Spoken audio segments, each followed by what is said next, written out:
Voilà la deuxième séquence de la journée, donc l'après-midi. Nous allons ouvrir par un moment important, c'est-à-dire que Mme Pierre Courajou et Alexandre Chemetov vont présenter l'association qui est en train d'être mise en œuvre, je pense. On a déjà eu des échos ce matin à travers les photos de la bibliothèque, souvenez-vous, qui était une bibliothèque, c'est du classement. Donc qu'est-ce que ça veut dire? Il y a d'autres archives. Ensuite, il y aura deux interventions, Michel Desvignes et Henri Bava, pardon, qui sont là. On fera une interruption et on terminera par une réflexion, vous l'avez compris, ça a été anticipé toute la matinée, par une réflexion sur la pédagogie, sur l'école, etc., sur les projets tels que Courajou, le Concevait, et tout le sens que ça a aujourd'hui. Je vous donne la parole, Alexandre et Madame Courajou. Je vais essayer de dire sobrement, du moins je l'espère, que j'ai travaillé avec Michel Courajou et vécu avec lui pendant 40 ans d'une façon fusionnelle. Alors je ne sais pas si cette façon de vivre est recommandable ou souhaitable. Ce n'est pas ici le lieu pour en parler, ni le sujet de notre présentation. C'est un fait. Voilà. J'ai été aussi son étudiante dans cette école avec un grand nombre de professionnels que vous connaissez tous. Alexandre Chemetov le fut également, ainsi que Jacques Coulon, Linda Leblanc, Alain Marguerite, Gilles Vexlar, Laurence Vachereau, Henri Bava, Michel Eusler, Michel Desvignes, Jacqueline Hosty, Michel et Christine Pénat, Christine Lalocchi, Alfred Peter, Marc Laramoun, Charles Dard, Éric Perret et bien d'autres que je ne peux citer tous ici, mais que vous connaissez par leur notoriété dans le paysage, l'architecture ou l'urbanisme. Alexandre Chemetov, Alexandre, qui fut un moment mon associé à la sortie de l'école, était notre ami. Avec une si longue amitié sans faille, lorsque le 29 octobre 2014, je me retrouvais anéanti par le décès de Michel et dans un tel trou noir que j'étais incapable de formuler un projet d'avenir pour moi ou pour qui que ce soit autour de moi. Alexandre eut l'idée de créer ce qu'il a appelé l'association Atelier Michel Courajou, qu'il mit en œuvre immédiatement et dont il exposa les prémices dès le 11 novembre 2014 à Vincent Piveteau, donc le directeur de l'école. Je vais laisser la parole à Alexandre pour vous en parler, dans la mesure où, à tout seigneur, tout honneur, on pourrait dire, pour cette association, pour l'idée de cette association. Oui, effectivement, quand la disparition d'un ami, et puis Michel disparaissant, il laisse derrière lui ce qu'on se disait ce matin, à la fois une œuvre matérielle et puis une œuvre immatérielle. Et donc la question de la mémoire, la question de la... Enfin, on ne pouvait pas se résoudre tout à fait à cette espèce de fatalité que les choses devaient prendre fin ce jour-là. Et donc l'idée de l'association, c'est l'idée de créer un lieu de vie. Et ce qui m'a frappé en visitant l'atelier de la rue Ballard, c'est de se dire, voilà, il y a des dossiers, il y a des tables, il y a des ordinateurs, il y a des stylos, il y a des choses toutes simples. Et on a pensé à ce moment-là à ces maisons d'écrivains qu'on visite parfois. Il y en a beaucoup en Russie, celle de Tolstoï, Yasna Apalian et d'autres choses comme ça encore.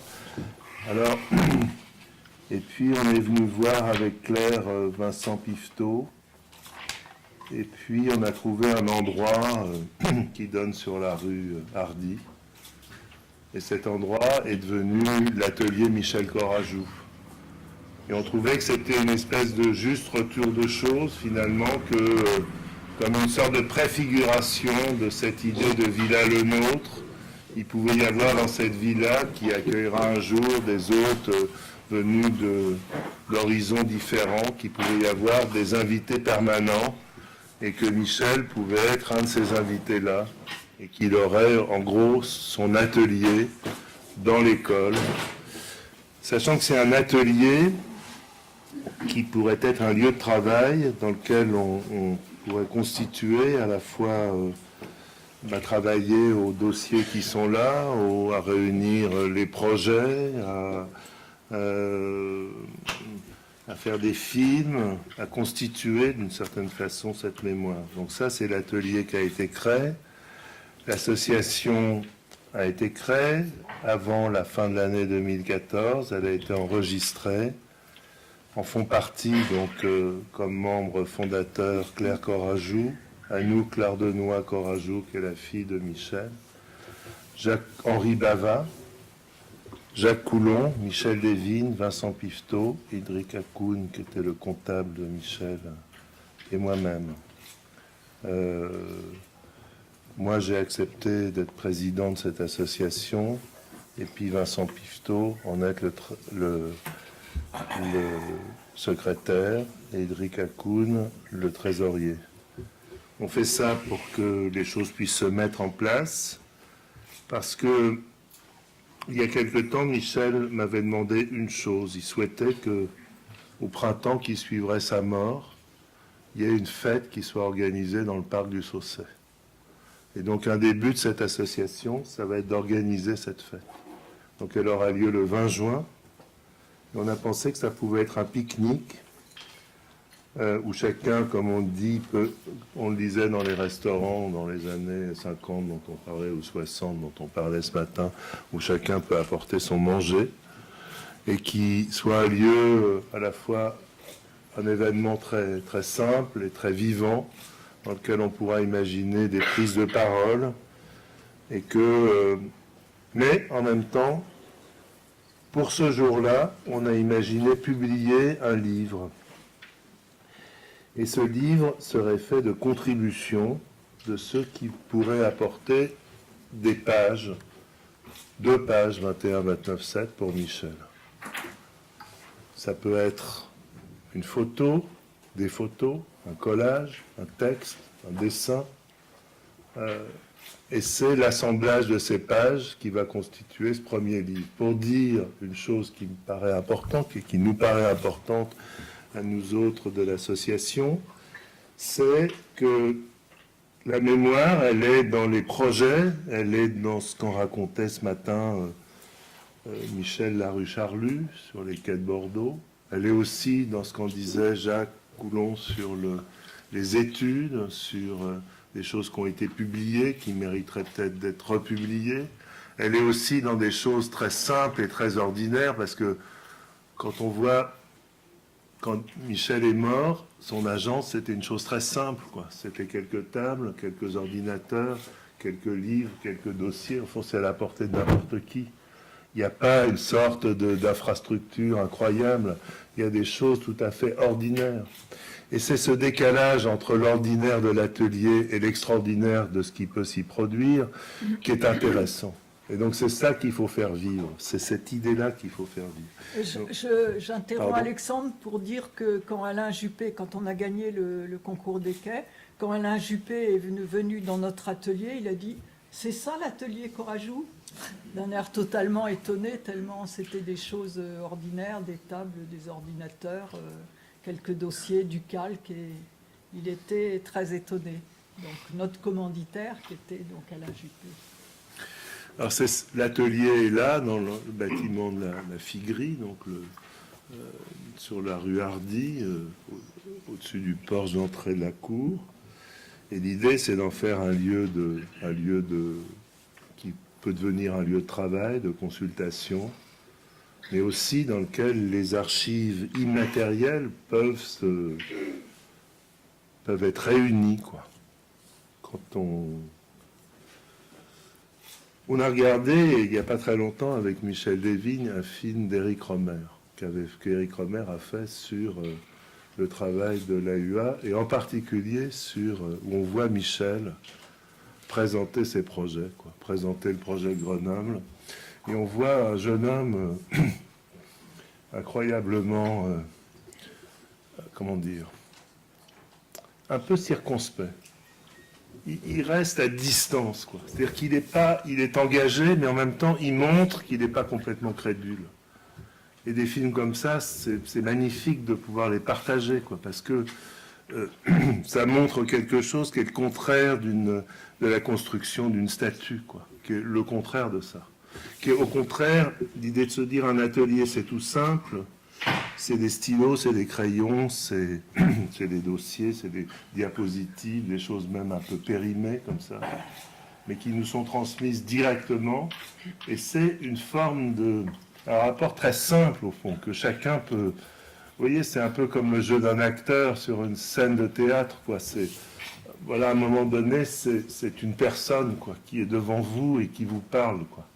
Et c'est l'idée qu'un atelier, c'est aussi ça. Alors la fête du Saussay, et on tient beaucoup à ce que ce soit une fête, ça serait le 20 juin, ça sera le 20 juin.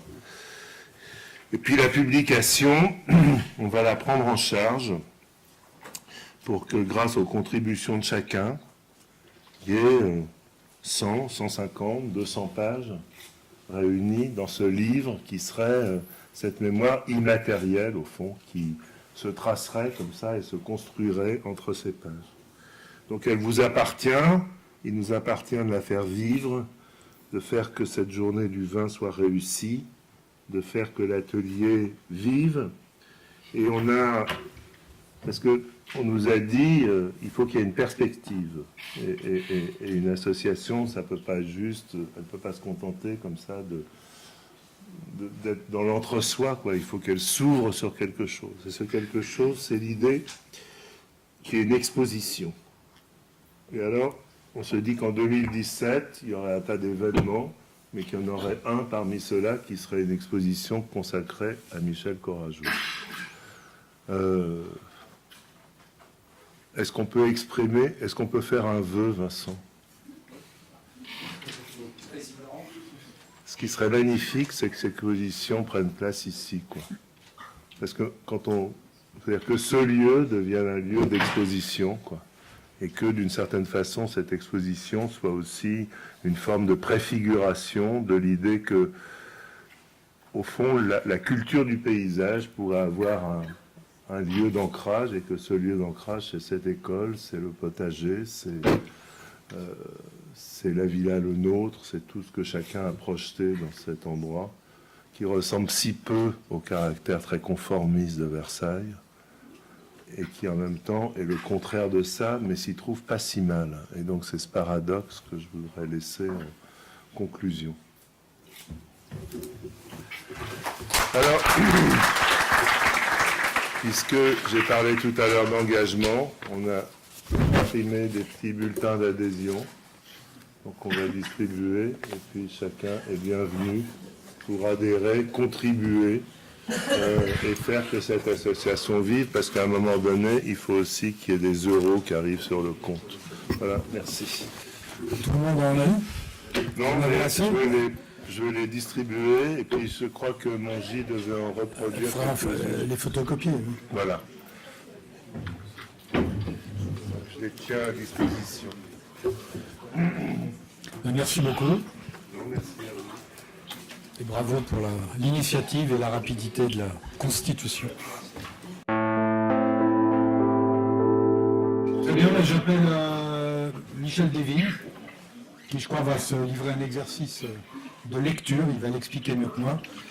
Je n'ai pas besoin de le présenter ici, puis vous avez entendu la liste des membres de l'association, je crois que ces liens avec Michel Courajou sont évidents. Il n'y a pas à vous... Oui. Voilà, donc je vous laisse en toute liberté.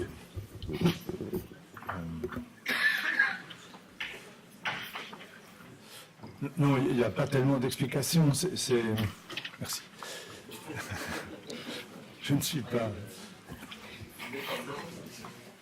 Nous, on a tous le livre qui est sur la table d'Olivier Mangin, et puis, je sais pas, on l'a peut-être plus ou moins lu, et la semaine dernière, je l'ai relu d'un bout à l'autre, et quand même, je trouve que... Voilà, je vous propose de lire un morceau de texte. C'est un texte à propos des porcs qui a été écrit pour une exposition d'un photographe. Je me suis permis de modifier un peu ce texte pour cette lecture en supprimant des passages qui étaient dédiés typiquement aux photographes et qui finalement lorsqu'on les enlève, laisse un texte qui se tient, au point même qu'on peut se demander, Claire le dira peut-être, si ces passages ont été ajoutés. Je ne sais pas si j'y arriverai complètement, on commence et puis on verra. Je ne sais pas lire. Ça s'apprend. En public en plus. Alors, c'est pas facile. Je m'intéresse quotidiennement aux espaces maîtrisés de la ville ou ceux de la campagne. À l'intérieur des terres, ça va le son. Les échelles de mesure qui déterminent l'installation et la distribution de chaque chose me sont familières. Je connais les règles qui organisent les axes de chaque mode de déplacement. Lorsqu'ils sont encore les antichambres de la ville, ouvertes sur la mer, les ports anciens entrent pour moi dans la catégorie des espaces réglés par la maîtrise du territoire. Sur les grands ports d'aujourd'hui, je ne sais plus rien. Je perds tous mes repères, je suis sous le charme, car l'espace est instruit par la démesure d'un tout autre milieu. Les ports sont sous l'emprise de la logique première des fluides. La mer donne aux bateaux qu'elle porte des dimensions de plus en plus fabuleuses. L'ampleur des mouvements, les marges de manœuvre que la flottabilité leur impose sont si considérables qu'elles dilatent, plus que de raison, la taille des rades et des bassins, la longueur des boraquets. La contenance des soutes est devenue telle que les cargaisons foisonnent et se répandent sporadiquement sur des quais toujours plus larges, vides le plus souvent, lorsque les marchandises sont acheminées. Une règle simple occupe tout l'horizon, l'expansion horizontale dont l'origine est la ligne de flottaison des bateaux. Le port est un interrègne entre la terre et l'eau, sur laquelle il mord avec prudence. Il est une mise entre parenthèses de la mer sur elle-même, sur l'estuaire ou sur l'amont des fleuves. Pas de houle, pas de ressac, pas de récif, pas de plage ni de dunes, pas de courant dans les ports, des eaux étales, raisonnées, prisonnières dans le dédale des jetées, des estacades et des digues, cadrées par des lignes de quais sans cesse reconduites dans une démultiplication presque infinie du rivage. Le développement des ports les a progressivement émancipés de leur contexte. La pleine mer n'est plus en perspective des bassins. La ville s'éloigne comme s'éloigne la géographie. Pas de rue, pas de place, il n'y a ni creux ni bosse, nul accident de terrain, pas d'escarpement, pas de collines ni de talweg. Le port moderne est le degré zéro de l'urbanité et de la géographie. C'est un état de surface entièrement réglé par la raison, sans partage, des eaux calmes et disponibles.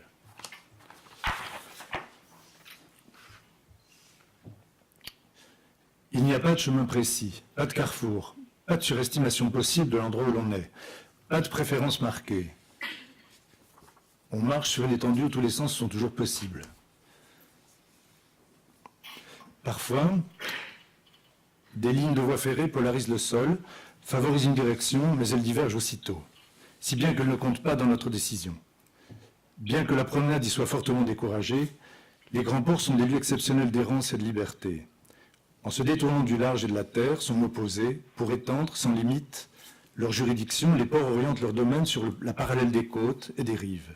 Sur un territoire d'emprunt, ils recomposent et multiplient des horizons transversaux. Les lointains sont toujours occupés par une autre ligne portuaire, ligne parfois si lointaine que l'on croit, sans avoir voyagé, être en vue d'un autre continent. L'horizontale est évidemment peuplée de constructions, d'engins de levage, de matériaux, de conteneurs, mais toutes ces choses sont distribuées irrégulièrement sur un espace qui reste ouvert et lâche. En définitive, c'est l'intervalle qui l'emporte, c'est l'intervalle qui est la véritable substance de cette nouvelle génération d'espaces portuaires. Pourtant, les différentes formes qui en découpent le ciel sont des matérialités qui s'imposent comme de purs objets, univoques, singuliers, comme de gigantesques épures souvent rehaussées de couleurs vives et qui parfois se regroupent sur des lignes plus actives pour former des ensembles compacts, mais à la différence des architectures mitoyennes qui font le corps des villes, ici, les superstructures ne font pas le plein des espaces qu'elles occupent. Elles scandent l'horizon sans jamais rompre sa continuité. Malgré leur insolence, les objets du port ont donc en commun une certaine manière de laisser s'exprimer l'étendue. Ils ont des formes galbées, sans arrêt de vivre, comme celles des coques de bateaux ou celles des cuves, des silhouettes ajourées, pleines de ciel, comme celles des portiques, des ponts roulants ou des rambardes, des lignes obliques qui reportent sur le sol les efforts de levage ou de transport et donnent aux grues leur empattement. Sur les môles, les entrepôts sont des constructions opaques et massives. mais si longues qu'elles donnent l'impression de n'être que des surélévations du sol sur la crête desquelles se profilent d'autres présences.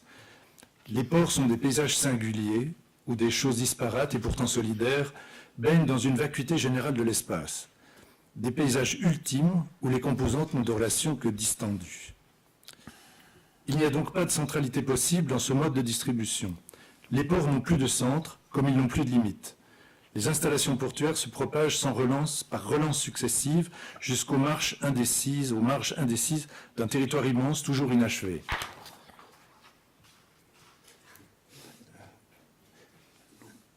C'est bon. Le départ et l'arrivée des bateaux, le déplacement des grues et des ponts roulants, le flux et le reflux des marchandises, l'importance et la modification du ciel exacerbent chaque lieu, les distances se modifient sans cesse, la permanence n'est jamais affirmée, les personnes et les choses sont toujours passagères. Les mouvements qui dynamisent l'espace sont de plus en plus syncopés. Le chargement et le déchargement des bateaux, qui laissaient aux marins le temps d'une débauche, se font aujourd'hui sans délai. La tendance générale des ports est celle de se dépeupler sans cesse, d'où l'étrangeté de leurs espaces où le vide est souvent sidérant. Les formes elles-mêmes se dissolvent, les entrepôts disparaissent au profit de conteneurs qui envahissent les aires de stockage, leur donnent une substance provisoire et se dispersent aussitôt dans le réseau des flux et des échanges. Dans ces boîtes, on enferme aujourd'hui les minerais, les billes de bois, le coton, toutes les marchandises en vrac qui, hier, nous faisaient imaginer leur pays d'origine.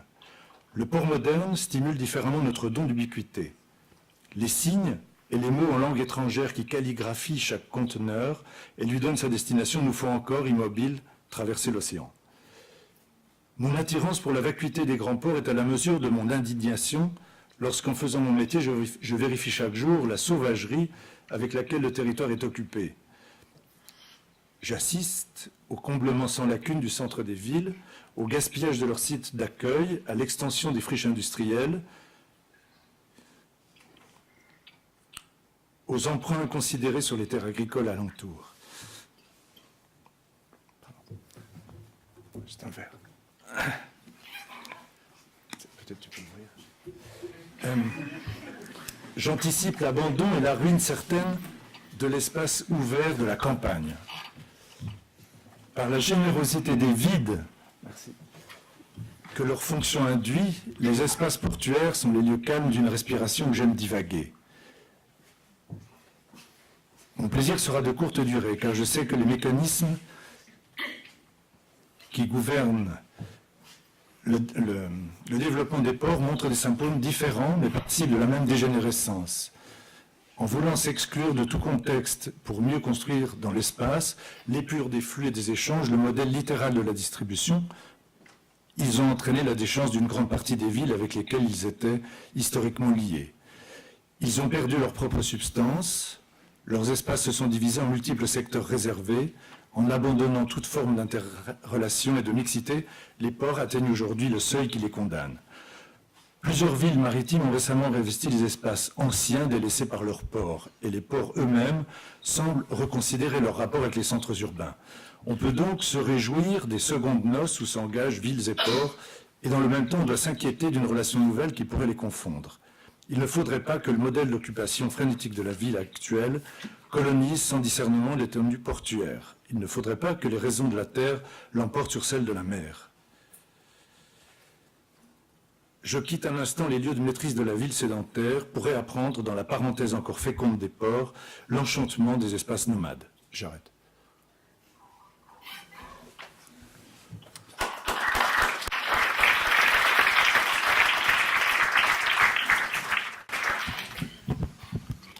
Michel Divine, comment est-ce qu'on procède? Vous vouliez faire un commentaire ensuite ou non? Non. Donc vous acceptez qu'il y ait des questions éventuellement? On peut. Non, on s'arrête sur la. C'est comme. Non, ça va, je crois. Ah, vous voulez pas juste dire pourquoi vous avez choisi ce texte et pas celui d'après pendant sur les cours? Moi aussi j'ai tout lu la semaine dernière, donc pourquoi vous avez choisi ce texte? Il est très contradictoire, il est contrasté, il est très fort, il est très écrit. Et je suis sûr que vous avez une raison. Oui. Donc, si vous ne voulez pas répondre, vous ne répondez pas. Bah, non, c'est le thème, non, c'est l'histoire. Oui, mais pourquoi le thème des ports et du degré zéro d'urbanité? Ah, parce que je ne sais pas. Non, Non, mais je vous embête, je suis là pour ça. Oui. Non, non, juste une chose, je veux dire, on croit tous avoir lu ces textes. Et en effet, on les a souvent lus à l'occasion de rendus, de publications diverses. Quand on relit l'ensemble, on est juste... On a un peu tendance aussi à penser que parfois Michel se laissait embarquer par ses idées, parfois même par les mots, avec un lyrisme qu'on lui a parfois, pas reproché, mais signifié.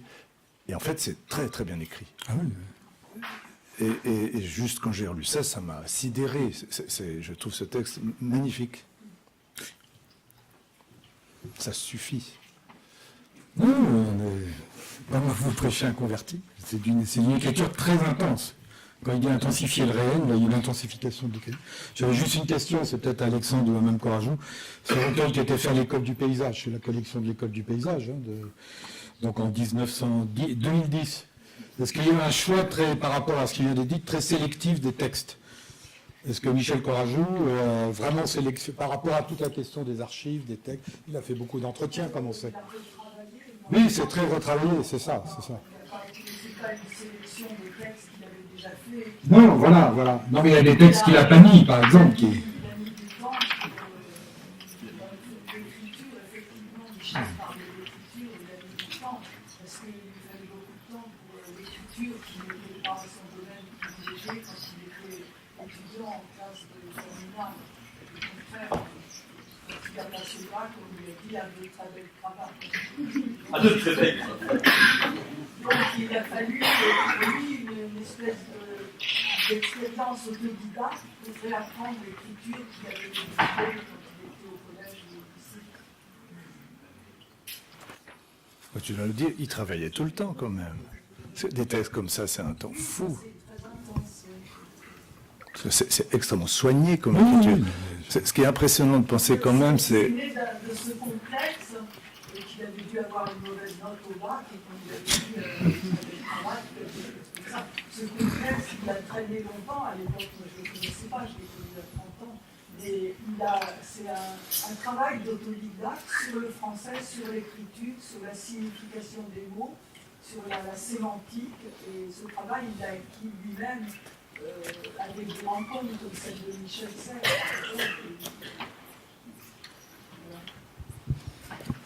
C'est peut-être pour ça que tu dis quelquefois c'est peut-être un peu trop chargé. Parce que il me disait une fois que quand il était en première ou en terminale, le professeur de français, philo, lui disait style en poulet, en... Non, jamais. Too much, quoi. Donc après, il a fallu qu'il épure son discours, enfin, c'est tout un travail. Alors, je trouve que pourquoi j'ai choisi ce texte, c'est en partie pour ça. Je trouve celui-ci est d'une efficacité incroyable. Quand on pense quand même que souvent, on écrit tous des textes dont on ne parle pas, mais on lit ceux des autres dans le cadre de jury, des descriptions de projets que font nos collègues, que nous faisons, mais encore une fois, on est pudique avec les nôtres. C'est assez pénible à lire en réalité. Et souvent, ça alterne parce qu'on pouvait s'inquiéter du style de Michel, mais on peut s'inquiéter beaucoup plus du style extrêmement putassier de la plupart des textes que nous écrivons, et ce n'est pas le cas de ceux-ci.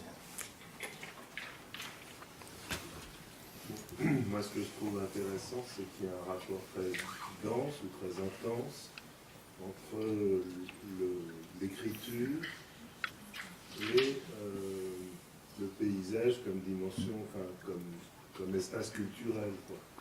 On comprend bien et je trouve que ce que dit Claire, moi j'ai le sentiment que c'est comme ça, oui, c'est-à-dire que cette idée que l'écriture est une conquête, et une écriture qui serait en rapport avec une certaine idée du projet. Parce que ce qu'on sent sans cesse en filigrane dans cette description, c'est une interrogation au fond sur la perte des repères de la vie traditionnelle et en même temps quelque chose qui le fascine sur cette ville au mouvement. C'est-à-dire que Michel est quelqu'un qui était aussi fasciné par le Quinten, le plug-in city, etc. Et en même temps par un attachement à la matérialité, voire à l'histoire. On voit bien que dans ce texte, c'est pas tellement la description des corps, c'est ce que ça évoque en lui comme une sorte de combat intérieur entre deux tendances qu'il habite dans un projet. Et ce texte, il n'est pas un texte extérieur au projet.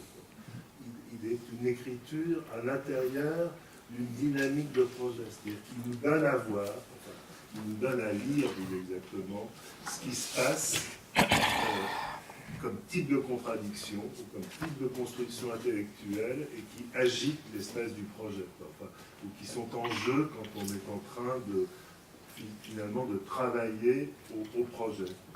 Et c'est ça qui est très attachant dans ce texte. Parce qu'au-delà du style, c'est le fait qu'il rend compte d'une sorte de tension, et que cette tension n'est pas seulement liée de l'observation, mais d'une manière de se projeter dans la situation. C'est ça qui est admirable. Et puis, je trouve la lecture en public, elle donne tout d'un coup une forme d'intensité au mot, parce qu'il y a assez peu de textes qui résistent à être lus comme ça, en public.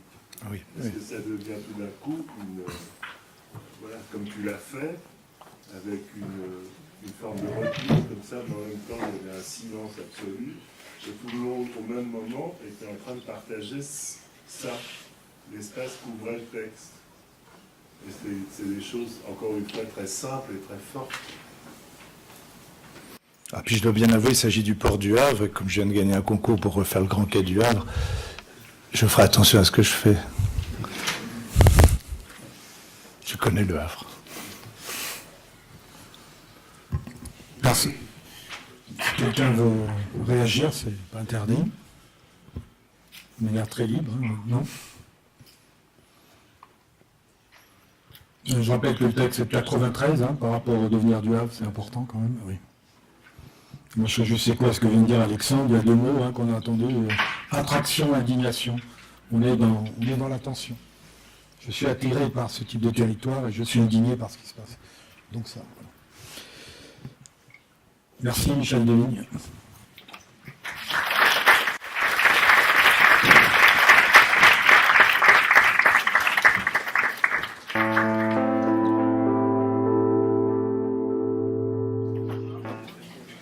Alors on est dans une relation de transmission et d'apprentissage.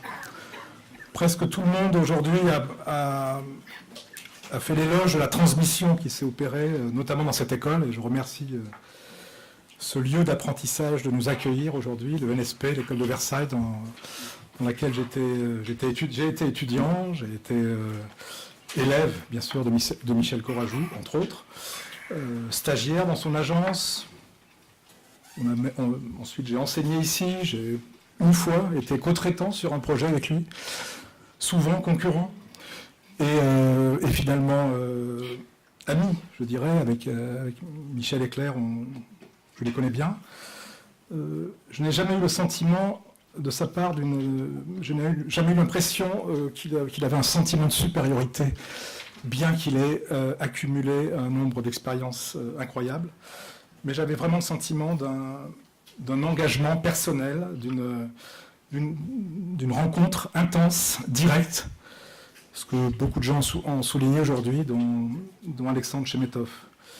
Donc avec lui, on apprend pas uniquement le projet, on n'apprend pas uniquement à construire, on apprend effectivement à se construire. Et c'est ça qui me paraît important. J'ai appris à me construire avec Michel Corajou. Donc il nous a transmis énormément, à tous, mais il est intéressant aussi de comprendre, ce qui m'intéresse moi, c'est de comprendre comment lui-même, pour transmettre autant, comment il a appris. En fait, il a appris lui-même des autres sans arrêt pendant sa vie. Au travers de rencontres, il a traversé, il a assimilé une quantité de savoir et de systèmes de pensée qu'il a expérimenté, qu'il a synthétisé, qu'il a fait sien successivement, sans jamais que l'un n'efface l'autre. Il n'est pas passé d'une chambre à une autre, il a conservé à chaque fois l'expérience, le savoir. Il les a combinés, il les a articulés, il les a foisonnés ensemble. Et ensuite, il les a apportés, ici, dans cette école notamment, au monde du paysage. Tout en vénérant cette culture horticole, il n'était pas contre la culture horticole, pas du tout, mais il a comme hybridé à de nouveaux modes de pensée. Et de ce fait, il a totalement revitalisé la conception du paysage. Ce qui m'intéresse, c'est qu'il commence, alors d'autres l'ont dit aujourd'hui, il commence aux arts déco. Il apprend la pratique, il le dit lui-même, la pratique et le goût du dessin, et en même temps, il souligne la pratique et le goût du projet. Il sépare les deux, le dessin et le projet, la pratique et le goût. Il dit lui-même, aux arts déco, le projet est un processus et un état d'esprit qui peut s'appliquer aussi bien à la mise en scène, à l'architecture, à la mode, au design, à l'écriture qu'au paysage, ou à tout autre domaine créatif. Donc il apprend finalement une sorte de... pratiquement une gymnastique qui doit être pratiquée pour être su, mais qui au départ, en tout cas, n'est pas forcément connectée au paysage. Elle est indépendante du paysage, cette gymnastique. En parler seulement de la pratique du projet, ou la commenter, juste la commenter, nous condamne à n'être que spectateur. Michel Courajou est un acteur, il veut faire l'histoire. Le projet sera son éthique. Aujourd'hui, quelqu'un a dit que peut-être qu'il avait l'idée de la rédemption par le projet. C'est possible. En tout cas, le projet, et c'est ce qu'il transmet, ce qu'il m'a transmis, c'est cet amour du projet, cette idée que le projet va nous pousser à nous dépasser, finalement, aller au-delà de nous-mêmes. Parallèlement aux arts déco, il étudie il travaille chez Bernard Rousseau, et ça m'intéresse aussi, qui n'est pas paysagiste, qui est architecte d'intérieur. Et là, il apprend énormément. Il apprend la mesure, et il apprend l'art de la transformation. Et pour moi, c'est important de savoir que c'est en passant par l'architecture d'intérieur qu'il arrivera au paysage. Parce que là, il apprend le rapport au corps, le fameux modulaire de Corbusier, dont Rousseau était un disciple. Il aborde la question de l'habité, il ne va jamais l'oublier, cette question de l'habité, dans tous ses projets de paysage, du logement. Il développe une exigence sur l'agencement, il parle souvent d'agencement, y compris pour des paysages, comme on agence, de proportion. Il développe la volonté, la précision dans la traversée des échelles, qu'il demandera à tous les étudiants de Versailles. Il faut traverser les échelles. Garder le cap, garder l'idée, tout en changeant d'échelle, en réinventant à chaque échelle, donc presque dans chaque monde, à chaque niveau, il faut continuer l'idée tout en la réinventant. Donc là, on est déjà dans le débord, finalement. On est dans le bord et débord, on passe d'un niveau à un autre sans perdre le cap.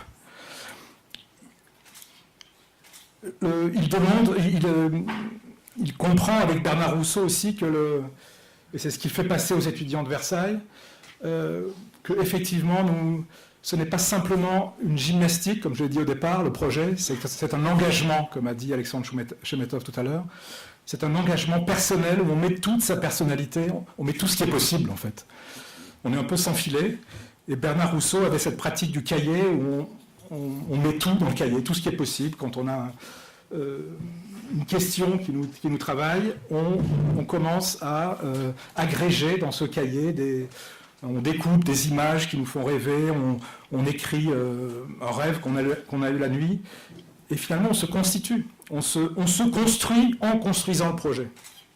C'est ça qu'il a appris, je pense, avec Bernard Rousseau et qu'il a ensuite transmis. Et le fait de travailler de manière très précise, d'avoir ce travail précis qui vise à augmenter la capacité d'usage dans une enveloppe bâtie, un appartement souvent, une construction, donnée, préexistante, ça aussi, il va l'apporter au paysage. Donc c'est l'idée de la transformation à partir d'un contexte plutôt qu'une invention ex nihilo. Donc cette idée de la transformation et cette idée du contexte, là aussi, c'est la pensée, c'est l'ADN, je dirais, de la pensée Courajou. Il s'opposera, bien sûr, je crois Jacques Coulon l'a signalé tout à l'heure, à l'idéologie des espaces verts, justement parce qu'ils sont acontextualisés, ils sont partout les mêmes. Donc ce travail, curieusement, d'architecture d'intérieur, d'agencement, il va le transposer à une toute autre échelle. Ça, de le comprendre, de le savoir, ça m'aide aussi à traverser les étapes que lui-même a traversées, à comprendre comment une pensée peut s'articuler, peut s'organiser. Ensuite, avec l'AEA, bien sûr, avec bien sûr Paul Chemetov, avec Enrique Siriani, avec des décorateurs, des ingénieurs. Il apprend à analyser et penser la ville. Penser la ville, ça sera, encore une fois, dans tous ces projets de paysage, le point essentiel. Comment penser la ville ? Alors il travaille dans une équipe pluridisciplinaire, militante, certes. Alors bon, on pourrait en parler des heures sur le militantisme de Michel Courajou, mais bon, une équipe militante, bien sûr, l'AUA, atelier d'urbanisme et d'architecture, et c'était une société civile coopérative qui réunit toutes ces disciplines, et il acquiert donc la certitude que la ville sera toujours au centre de ses préoccupations. Et ça, je le sens dans tous ses projets, quand il fait, y compris le parc du Saussay, quand il fait, bien sûr, les quais de Bordeaux, qu'on a évoqué tout à l'heure magnifiquement, à des degrés divers, même s'il parle de la campagne, il parle de la ville quand même. Ça me concerne et ça m'aide, moi, dans ma pratique d'aujourd'hui. Et bien sûr, la rencontre, donc là, il passe dans une autre sphère, encore une fois, donc il traverse différentes sphères, tout en gardant à chaque fois ses savoirs, en les combinant. Il rencontre Jacques Simon, on l'a évoqué, qui le fait entrer dans la dimension qu'on pourrait vraiment appeler paysage. Vraiment le paysage, donc c'est-à-dire le sol, le relief, les milieux, les échelles, le temps, l'horizon. Alors, je crois Jacques Coulon l'a souligné, Jacques Simon, bien sûr, c'est un hyperactif, inspiré, multiple, fasciné par la nature. Il a traversé l'Europe du Nord, il a été en stage, je crois en Allemagne ou en Hollande, il est multitalentueux. C'est voilà, une sorte de star. Voilà, il attire la lumière. Alexandre parlait de séduction. Si on ne comprend pas la séduction de Jacques Simon, on a du mal à comprendre le personnage. Mais en même temps, un séducteur multitalentueux. C'est important de garder cet adjectif. Donc il est à la fois paysagiste, à la fois fermier, photographe, éditeur. Le sol, le relief. Bien sûr, Simon aimait le travail du sol, mais il aimait de manière active. Il conduisait avec plaisir des tracteurs, des bulles. Il voulait, lui, opérer la transformation de la topographie. C'est une discipline des modelés qui lui sont nécessaires. Il a besoin de se confronter à cette réalité terrienne et de mettre ses courbes, ses idées de courbes et ses idées d'arbres et de végétation complètement, de pouvoir les réaliser lui-même. Les milieux aussi, on l'a déjà souligné, Simon, dont le père était forestier, qui a acquis très jeune une grande connaissance du milieu vivant, des plantes, des arbres, donc il en fait part. Il en fait part à Michel Courajou, même si Claire dit qu'à la fin, c'est elle qui s'était débarrassée sur la question des plantes vis-à-vis de Claire. Il a quand même approché cette question, et de très près. La question des échelles, quand il parle ensuite d'horizon, Michel Courajou, c'est quand même avec Jacques Simon qu'il commence à comprendre dans ces territoires vastes. On n'est plus dans des appartements là, avec Jacques Simon, on est sur des territoires ouverts, immenses. Et Simon lui fait découvrir ces plans successifs, ces horizons successifs. Il lui fait découvrir le temps, l'initiation au passage qui va de l'espace au temps. Michel Courajou disait d'ailleurs qu'il ne voyait pas pourquoi, pour transformer un espace, il fallait faire l'économie du temps. Il faut travailler avec le temps. Le temps que prennent les milieux, la végétation pour se constituer, pour se transformer. Et bien sûr les horizons, dont j'ai déjà parlé. Les horizons qu'on décline au pluriel, pas forcément au singulier. Et donc, à partir de là, cumulant toutes ces expériences, il me semble que Michel Courajou est, même sans avoir le diplôme de paysagiste, il est paysagiste, bien sûr, complètement. Il travaille le contexte. Il travaille avec le temps agrégé. Il sait que le contexte, c'est du temps, finalement. Il parlait souvent de générations, quand il parlait de la campagne, de paysans qui se sont succédés pour constituer des paysages. Donc il avait finalement un grand respect pour le temps et pour l'histoire. Et après, il passe, donc ça c'est Michel Courajou entouré d'étudiants, il passe à Versailles, ici même, il passe dans cette école nationale supérieure du paysage, où il instaure ce qu'il a compris avant, il instaure le processus du projet, et il dit lui-même qu'il continue d'apprendre en enseignant. Bon, c'est ce que fait chaque chaque enseignant de continuer d'apprendre, mais lui, il le proclame, et plus que le proclamer, il le met en scène. Il développe une méthodologie qui permet, bien sûr, aux étudiants d'apprendre, d'entrer dans le processus du projet, mais une méthodologie qui lui permet lui-même, Michel Courajou, de continuer à apprendre le paysage, ce qu'il apprendra toute sa vie, comme on fait tous. Donc il dit, j'ai fini d'apprendre mon métier de paysagiste avec mes étudiants. Donc c'est cette pédagogie qu'il met en place, qui est basée sur le processus ouvert du projet de paysage. On peut dire maintenant projet de paysage, ce n'est plus le projet des Arts Déco, c'est le projet de paysage qu'il met en place. Donc, et par là même, il réinvente à la fois le projet, qu'est-ce que c'est que cette gymnastique de projet, et il réinvente le paysage. Il décloisonne. Donc il déborde, déjà, là encore, il déborde l'approche typique de spécialiste du paysage de l'époque, il les déborde complètement par cette problématique de projet, mais aussi par toutes ces considérations d'agencement, de proportions, de mesures qu'il avait jusque-là.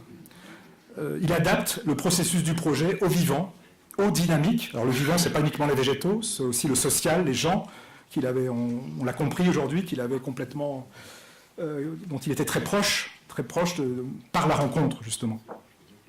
Et donc, il ouvre la question de la localité. Donc, à chaque fois qu'il est questionné sur un projet, sur une localité, sur une parcelle de terrain, il ouvre la question à celle du territoire. Donc, il met en relation sans arrêt la localité, le territoire.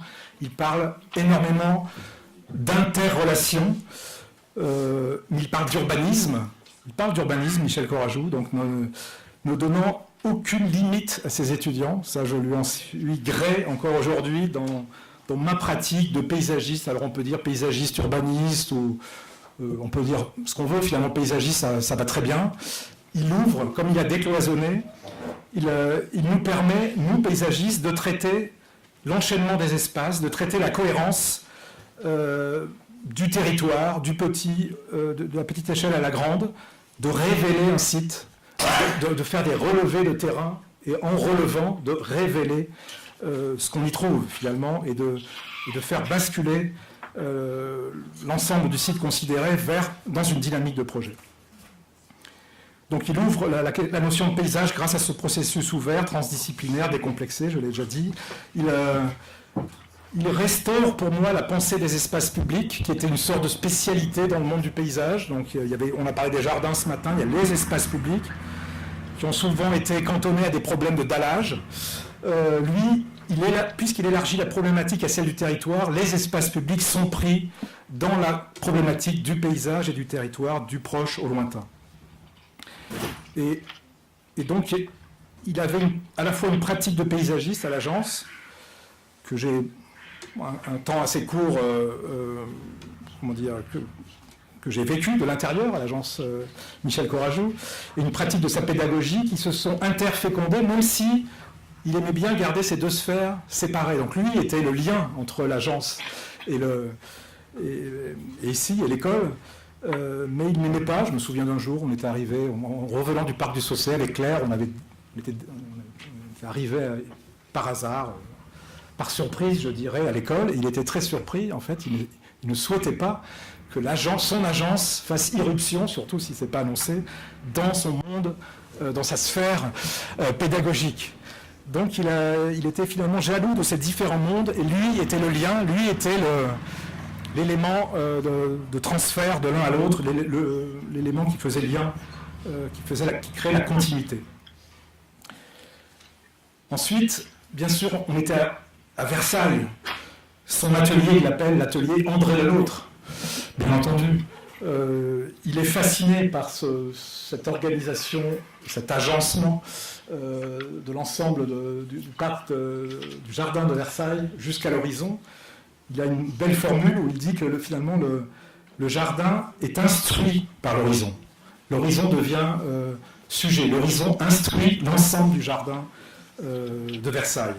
Donc effectivement, il considère l'horizon comme un interrègne où le ciel et la terre se rencontrent, une limite ultime de référence, et pourtant changeante à chaque pas. Donc là encore, on est en relation avec chacune des personnes qui promène ici dans ce site, chacun voit son horizon. Donc il y a l'horizon de référence, mais chacun a son propre horizon, et l'horizon se modifie à chaque pas.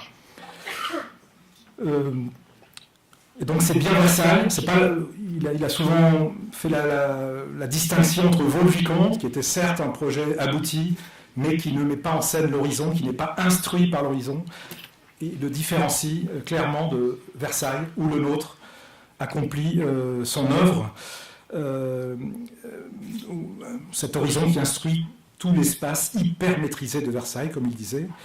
Et je relie cette idée de l'horizon instructeur à au texte que Michel Desvignes a lu juste avant moi, et au texte que j'avais relevé moi aussi, qui est un texte magnifique sur le port. Michel Desvignes, magnifique texte, je te le redis. Je vois que tu parles avec Claire, donc je m'adresse à toi. Effectivement, je relève une phrase que tu avais lue dans ce grand texte magnifique sur les ports, où il dit que sur les grands ports d'aujourd'hui, il ne sait plus rien, il perd tous ses repères, il est sous le charme de l'espace instruit par la démesure d'un tout autre milieu. Et là, tout à coup, on n'est pas uniquement dans l'horizon entre le ciel et la terre, mais on est entre le projet et l'ailleurs, et la démesure. Mais la démesure, ça peut être énormément de choses. Ce n'est pas forcément le ciel, ça peut être effectivement la mer, ça peut être l'océan, mais ça peut être simplement le jardin d'à côté, la limite d'à côté, qui change l'appréhension des choses. C'est le voisinage qui crée une autre mesure, une démesure. Le débord, traverser les limites, réinvente complètement le projet. Donc le terme d'horizon, on peut le conjuguer au pluriel. On n'a pas uniquement l'horizon principal, on a toute une multiplicité d'horizons de proximité, de rapports de voisinage, de limites vivantes, actives, chaque site devenant l'horizon de l'autre. On a affaire à des bords à bords fertiles de voisinage, des contiguïtés, des effets de seuil, des effets de proche en proche. Ce qui me paraît important à Versailles, Michel Courajou n'a jamais utilisé cette représentation, mais c'est que Versailles n'est pas simplement tout un jardin organisé, instruit par l'horizon, c'est un territoire qui préfigure la ville. On voit ici la ville qui est préfigurée par des alignements d'arbres ici. On a le château qui est installé au cœur du système. Donc c'est un système qui déborde l'architecture, même si c'est un énorme château, le château du roi. L'architecture est débordée par le système mis en place par le paysagiste, peut-être pas le paysagiste tout seul, ou en tout cas par le paysagiste et les architectes. En tout cas, il y a un système qui englobe l'ensemble. Donc ce thème du débord, c'est ce qui m'anime, c'est ce qui me paraît important, c'est ce que quand j'étais stagiaire à l'agence Courajou, c'est sur le Saucé, le Saucé commençant, le jeune Saucé, lorsque Courajou disait non, vas-y, va avec Claire aux réunions de chantier, je n'y vais pas, je fume 3 paquets de cigarettes par jour, je n'aurai jamais l'occasion de voir les arbres, ces plantes forestiers, je n'aurai jamais l'occasion de les voir grands. J'ai souvenir aussi du marais qui est l'apparition de ce marais, du souci de Michel, du souci du dessous, la nappe phréatique. Quel est le niveau de la nappe phréatique si on commence à creuser, à quel niveau va arriver l'eau? Le BET qui n'arrive pas à m'indiquer, à me tamponner, à me valider la cote à laquelle on pourra obtenir l'eau dans un temps futur. Donc cette incertitude, il fallait travailler avec. Cette incertitude, cette démesure, qui est cette fois-ci pas la démesure de l'au-delà, mais la démesure du dessous, par l'eau, il l'a complètement intégré dans le parc. Avec Claire, ils ont développé un site qui me paraît très beau dans le parc du Saucé, c'est le bocage inondable, en attente de l'inondation, c'est-à-dire en attente d'un au-delà qui va arriver, mais on ne sait pas quand, une inondation. Je suis très sensible aussi à sa démonstration sur Bordeaux. Je ne vous montre pas le projet de Bordeaux, qui a déjà été montré aujourd'hui, mais justement sur l'ombre et la lumière, donc ces taches au sol, ce jeu de lumière et d'ombre, ces contours qu'on peut déborder ou qu'on peut simplement ne pas déborder, rester complètement à l'ombre pour faire ses activités sportives. Je me souviens qu'il aimait bien cette dame qui aimait juste mettre la pointe ses jambes à la lumière, mais rester elle au frais, ou alors rester complètement dans une île, une insularité ombragée. Je suis peut-être un peu long là, non, ça va. J'ai en souvenir aussi, et ça m'est... c'est quand on m'a demandé de participer à cette réunion aujourd'hui, je me suis souvenu quand je me suis dit, il y a les projets Courajou, mais est-ce qu'il y a des projets Agence Terre, puisque je parle de l'Agence Terre, de mon agence, des associés, Olivier Philippe, Michel Osler, avec qui nous travaillons. Nous sommes tous héritiers de Courajou, même si nous avons été élèves ou non de Courajou. Olivier Philippe était avec Alexandre Chemetov, il est héritier d'Alexandre Chemetov, mais qui est lui-même héritier de Courajou, donc finalement on reste dans la famille. On a à peu près les mêmes contrôles génétiques, sans être consanguin, je vous rassure tout de suite.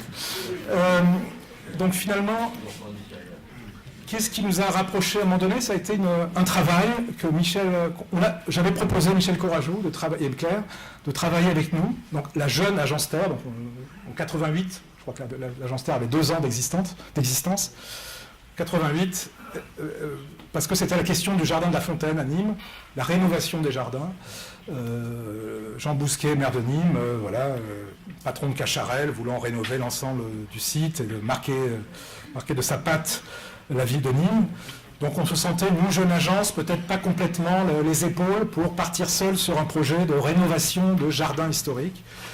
Et là, je me suis rendu compte que Michel Courajou non seulement acceptait de venir avec nous, avec Claire, à l'agence, donc un peu comme là encore, il a débordé sa propre agence, il n'est pas resté dans son agence pour faire ce concours, il a accepté de le faire avec une autre aventure, voir ce que ça donne. Et donc il se mettait pas en danger, mais finalement oui, il se met un petit peu en déséquilibre pour voir, simplement par curiosité, pour voir si ça marche aussi avec d'autres. Et en tout cas pour nous, ça marchait, en tout cas le concours.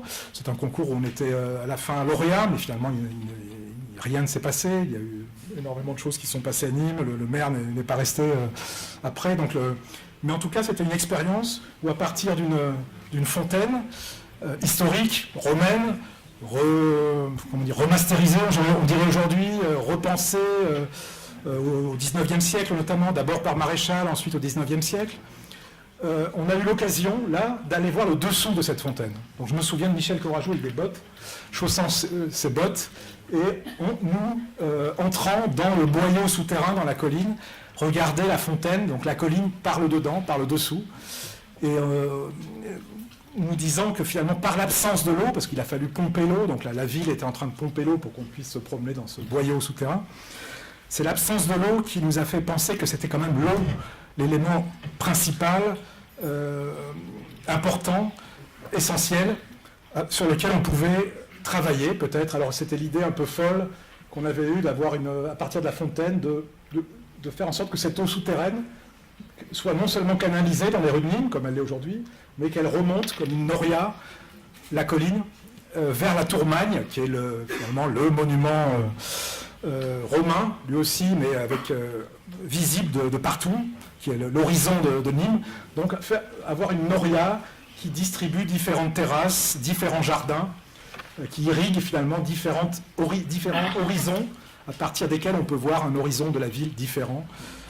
Toute une idée du cycle de l'eau qu'on a mis en pratique à l'époque, mais qu'on a mis en pratique sur énormément de projets de l'Agence Terre, sur cette idée d'intégrer l'ingénierie finalement à la ville, l'ingénierie et l'aléa. Donc là ici c'est un projet à Boulogne, donc l'eau les différentes eaux qui sont recueillies depuis les toitures de ces constructions qui viennent petit à petit remplir l'espace hors parc, mais on recueille cette eau depuis les toitures, on la fait circuler dans les espaces publics, on la recueille dans le parc. Alors parfois on a des hautes eaux, le parc est inondé, parfois il est désespérément sec. C'est justement, il est sec le jour où on décide de faire visiter le parc à des officiels, c'est exactement là qu'il est complètement lamentable.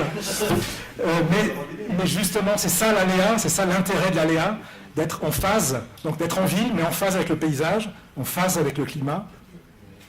Peut-être un dernier projet, où c'est un projet urbain, encore une fois, Marseille, avec François Leclerc. On était questionné sur Euromède, et là encore la thématique de l'horizon, qui est une thématique bien sûr qui nous a greffé dans la tête, Michel Courajou. La question posée par l'horizon ici, c'est bien sûr le massif des Égalades tout autour, les collines, les montagnes qu'on voit tout autour de Marseille, la rade magnifique. Et la question qu'on se pose, c'est finalement, Et si on regardait le site depuis l'horizon, si l'horizon n'était pas simplement un point de vue, une ligne ultime, mais si on allait là-haut, jusqu'à l'horizon, et qu'on regardait à l'envers le site de remède du port. Donc c'est ce que nous avons fait, et en regardant depuis l'horizon le port, nous nous rendons compte donc des talwegs, finalement de l'érosion dans les montagnes. Nous nous rendons compte que finalement dans ce climat méditerranéen, quand il pleut vraiment, l'eau ravine et elle file tout droit, ou presque tout droit, vers le port, vers la mer en tout cas. Et à partir de là, si on suit l'eau, on peut développer un projet. On peut, là encore, un peu comme à Boulogne, travailler sur les aléas, les bassins de rétention, les plus et les moins. Et on peut structurer un quartier ou la frange du quartier avec la vieille ville de Marseille par une limite fédératrice, une limite où les choses vont pouvoir se conjuguer, s'articuler, qui est ce parc linéaire qui passe des Égalades jusqu'au port. Donc finalement, pour conclure, parce que sinon je vais être vraiment un peu long, donc pour conclure, je pense que Michel Corajou, il a été déclencheur pour beaucoup d'entre nous. Ça a été un déclencheur par le projet, bien sûr, par sa personne, certains diraient par sa séduction, mais surtout par son enseignement. Il a été déclencheur et je ne pense pas qu'il faut en rester là. Il ne faut pas simplement lui rendre hommage comme une figure du passé. Le meilleur hommage à lui rendre, c'est de continuer d'enseigner, de transmettre. Il y a beaucoup d'enseignants aujourd'hui, il n'y a pas que les étudiants, il y a des jeunes paysagistes, architectes qui enseignent, qui passent le témoin à d'autres, qui donnent envie à d'autres, qui déclenchent d'autres personnes. C'est ce qui me paraît le plus important. Merci.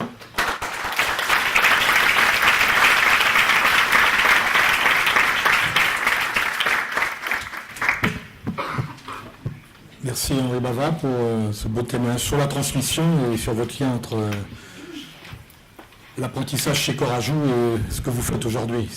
Là aussi, il y avait une mise en tension très intéressante. Des questions, s'il vous plaît?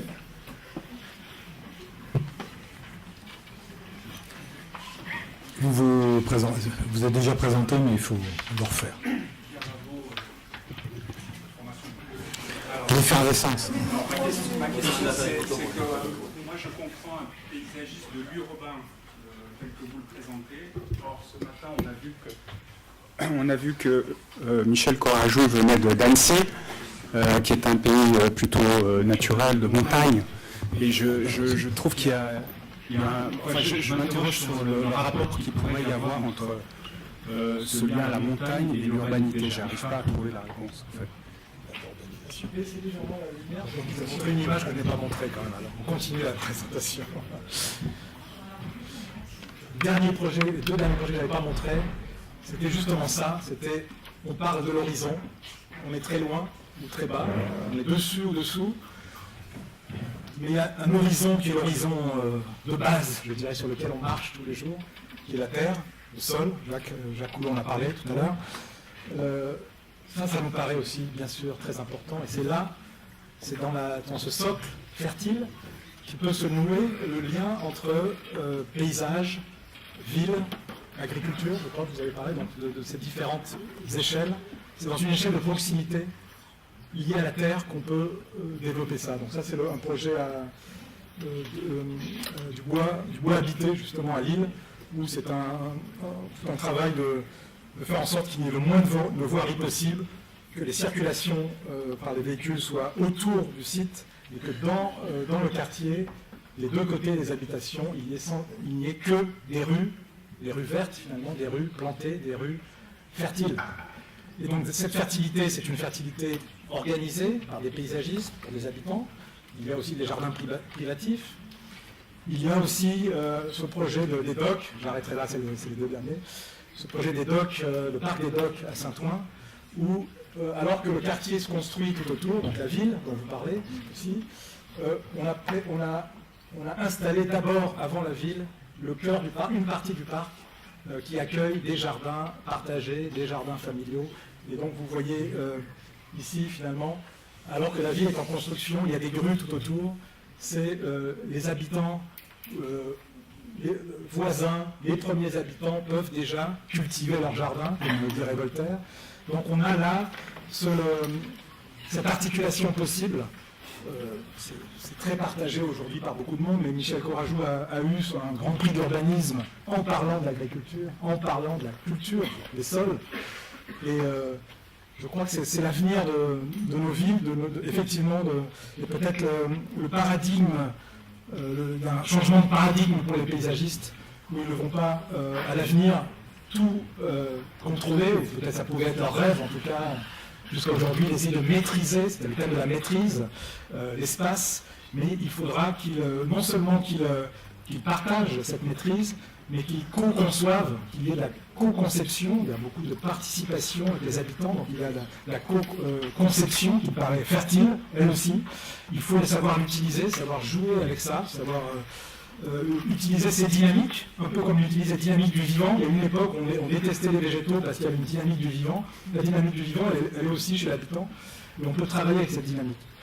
Et ça, les paysagistes découvrent ça, peut-être certains non, mais une grande partie découvre cette possibilité, découvre que c'est possible de travailler comme ça surtout, et qu'on peut obtenir des résultats incroyables, d'avoir des envies qui viennent de la population, qu'on peut, encore une fois, faire basculer dans autre chose, dans des projets qui sont au départ très disparates, et qu'on peut ensuite agréger, encore une fois, un peu comme je disais finalement Michel Corajou qui a traversé différentes sphères, on peut nourrir par différentes sphères, différents publics, un projet urbain, agricole, partagé, construit. Enfin, on peut utiliser toutes ces dynamiques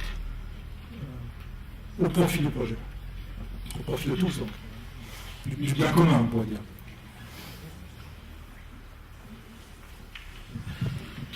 D'autres questions ?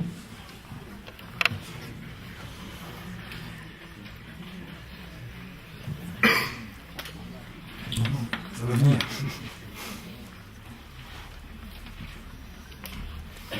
J'aurais bien posé une question parce que j'étais très intéressé parce que notre ami, le jardin, les travaux sur les dessous, à l'intérieur de. Est-ce qu'il faut dire la grotte, je ne sais pas.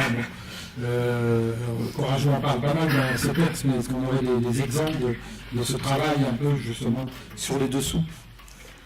Les dessous, En termes de projet, en termes de projet de paysage. Les dessous au sens de rentrer dans le sol. Rentrer dans le sol, les dessous au sens de rentrer, comme dirait David Mangin, dans les 4 niveaux des Halles aujourd'hui. Travailler même avec un paysagiste, David Mangin que je connais bien, il gueule toute la journée en disant on ne juge que sur le jardin du haut. Et moi je travaille sur 4 niveaux, passe 1 million d'habitants toute la journée. Et Nimram, qui est assez connu, je crois ici, je crois qu'il a travaillé avec Nimram, ou non, Michel Corajou dit toujours on ne prend jamais en compte les dessous, c'était le sens de ma question, mais pour l'urbanisation contemporaine. Nous prenons toujours en compte le dessous, c'est ce que j'ai fait comprendre. Toujours, c'est-à-dire le dessous, ça peut être simplement la qualité du sol finalement. Donc, déjà comprendre sur quel sol on est, ça c'est la base, je dirais, au moins pour les végétaux, pour nous. Au-dessous de cette couche arable, cet humus, il faut peut-être aller encore au-dessous. Il y a une histoire. On parle de la fontaine, là c'est une géographie, c'est un siphon naturel. On a travaillé en Allemagne, donc je ne vais pas montrer tous les projets, donc il y a en Allemagne sur une ville de cure, ça s'appelle Badenhausen, où on est allé chercher, créer une sorte de puits finalement pour aller chercher l'eau thermale, qui jusque-là était captée dans des cliniques, dans des thermes, et pour la faire apparaître dans l'espace public de la ville. Donc avoir cet effet de vapeur, d'eau chaude, et de faire en sorte que les gens puissent descendre aussi.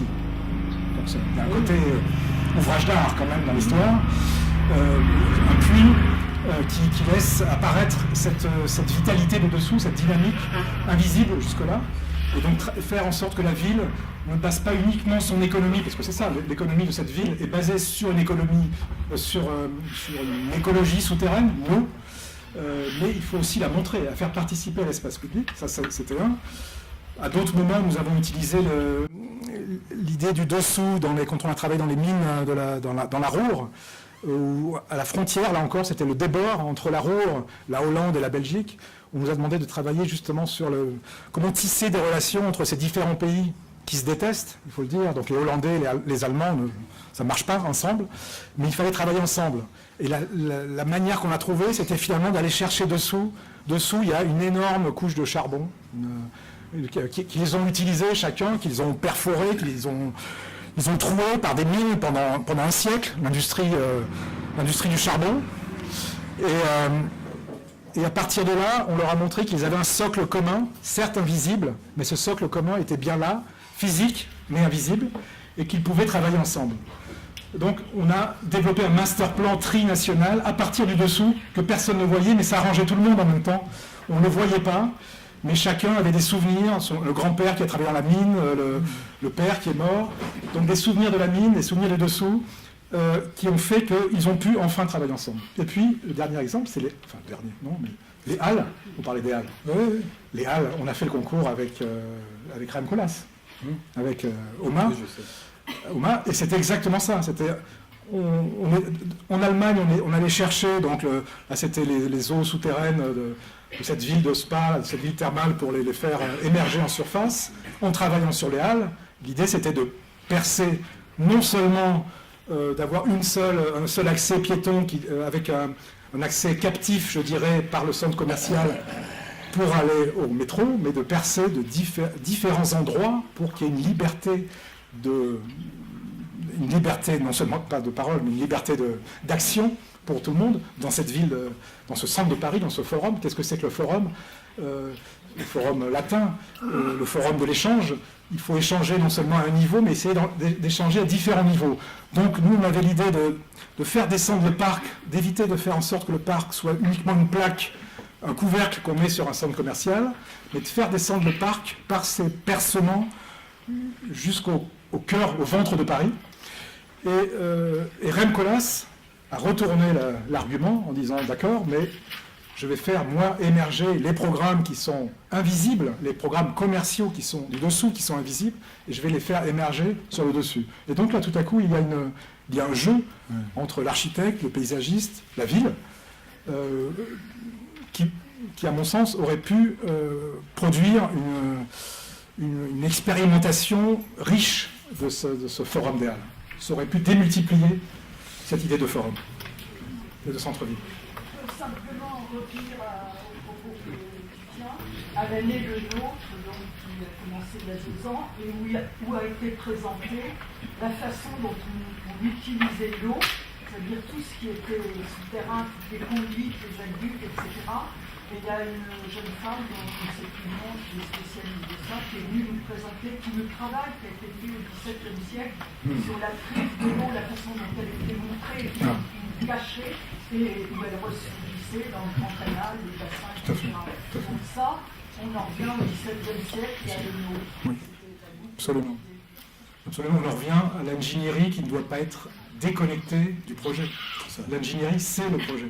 On ne doit pas lâcher l'ingénierie à des ingénieurs spécialistes, on doit travailler sur toutes les questions techniques, tous les enchaînements spatiaux, certes, sur les idées, certes, mais aussi sur la technique à mettre en place par le projet.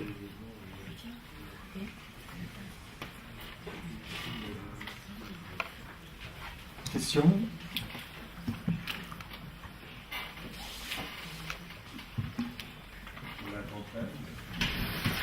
Je vais dire un truc sur la campagne en opposant les villes et la campagne. Parce que il y a 2 choses que je pourrais dire. Le voyage de fin d'année. On avait fait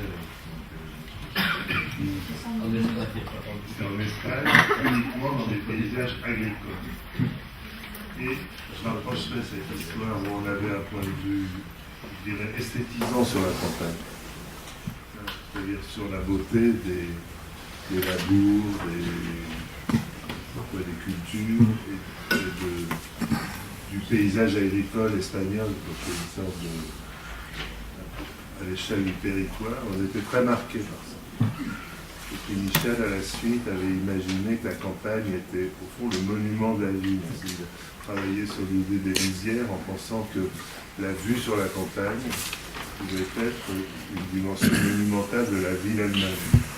Et je crois qu'il y a une chose qui l'a fait évoluer ou changer de point de vue, c'est son expérience genevoise. Parce que Genève, le canton de Genève, doit l'autosuffisance alimentaire. C'est ce qu'on appelle en Suisse la loi. Moi-même, c'est-à-dire que les cantons doivent être autosuffisants alimentairement. Donc ça veut dire que la ville protège la campagne. Et ils ont travaillé avec Georges Descombes sur cette idée, au fond, du rapport ville-campagne et de cette culture, notamment autour du travail qu'avait fait Georges sur la vallée de l'Air, etc. Et tout d'un coup, cette vision un peu, comment dire, strictement visuelle de la campagne s'est mêlée à une autre idée, qui était l'idée de la culture de la campagne et la proximité de la culture de la campagne avec la ville. Et c'est un peu dommage que Georges ne soit pas là pour en parler, parce que c'est une expérience, je crois, qui avait bouleversé très justement Michel, cette idée, la façon dont il parlait de son rapport avec ces paysans suisses, là, et puis ça le rapprochait justement de son enfance et d'Annecy, etc. Oui. Et donc il y avait une espèce de boucle bouclée dans quelque chose qui n'opposait plus la ville et la campagne, mais au contraire qui la réunissait dans une sorte de pacte dont il retrouvait une. Et je crois que c'est important de montrer ça, parce que la ville, ça serait une sorte de raccourci pour parler d'un état habité du territoire. En fait, il ne l'opposait pas de cette manière-là. Enfin, Pas du tout. Ressenti comme Non, ça. moi non plus. Et c'est important de le dire. Tout à fait. Michel? J'aurais juste envie, à propos des échelles et des images qu'on voit sur l'agriculture, et j'aime bien la nuance qu'Alexandre a fait entre une approche esthétisante et puis cette autre manière de regarder ça de neuf. Mais quand même, nous tous devons être prudents sur ce qu'on dit des écoles. Mais je crois qu'on doit faire attention à ce qu'on raconte à propos des échelles et de l'agriculture, justement. Tous ceux qui ont un peu approché les scientifiques qui travaillent sur l'établissement urbain, tout ce que c'est, la cartographie, ce qui rentre et ce qui ressort d'une ville comme de n'importe quel organisme. Et on se rend compte là, en effet, que vous m'entendez Un peu plus fort. Je recommence. Est-ce que vous m'entendez désormais?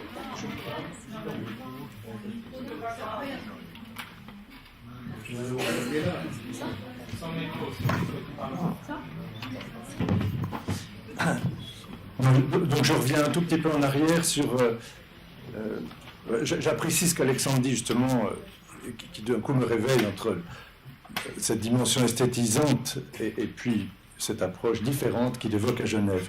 Et justement,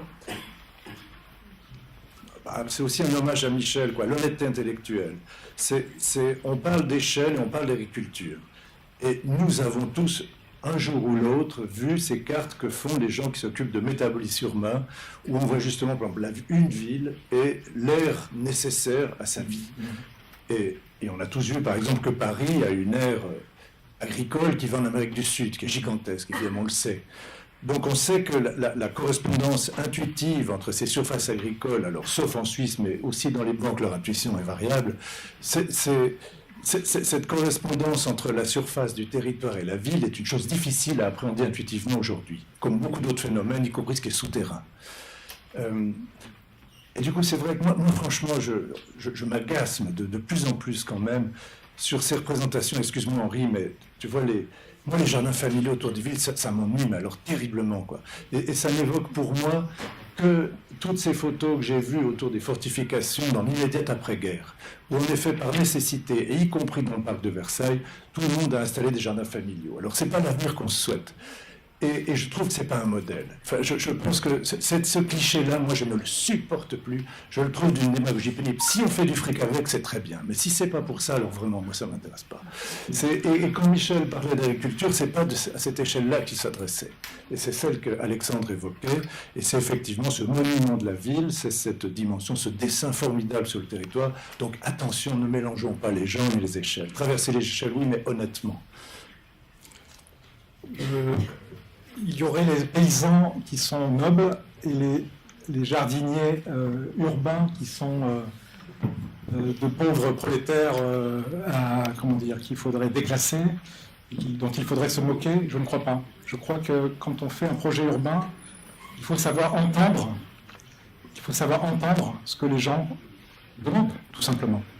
quand on parle du dialogue, quand on parle du débat, quand on dit que Michel Courajou rencontrait les gens, c'était l'exemple qu'on a eu à Bordeaux, on a parlé d'un quartier pour lequel il s'occupait à Bordeaux, même si au départ c'était pas son idée, c'était pas Versailles. Effectivement, il se retrouve dans un quartier d'habitation avec des petites maisons, des jardins, et tout à coup il a adapté son ambition à la demande sociale.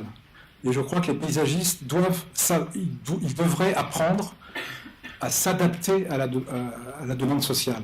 Non seulement au lieu, au contexte. Le contexte, c'est aussi la demande sociale. Le contexte n'est pas uniquement un contexte géographique, sinon il y aurait un côté abstrait au contexte. Le contexte, c'est un contexte humain, et il faut savoir aussi travailler avec les gens.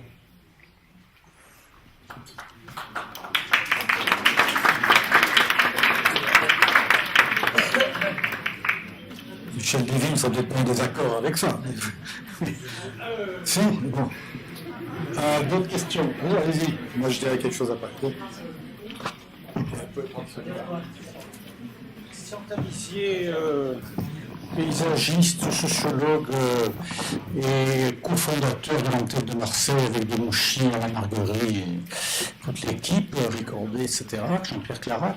Je voudrais rebondir sur ce petit échange là, de pique sur la question des jardins partagés, des jardins familiaux, en citant un souvenir où l'année avant que Michel intervienne dans l'école de paysage, avec Claire, Jacques Coulon qui n'était pas encore rentré, etc., il n'y avait absolument aucun enseignement ici. Donc on allait suivre les cours de Monsieur Camaraquet, on allait voir Jacques Sgard dans son agence, et on allait voir Michel chez lui.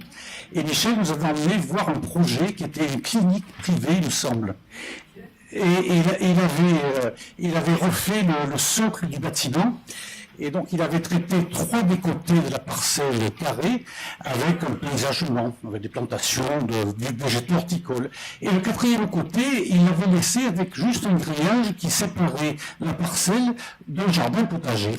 Et alors Jean-Pierre Clarac, fils de pépiniériste de la Rioge, pétri d'esthétique horticole, était absolument pas d'accord.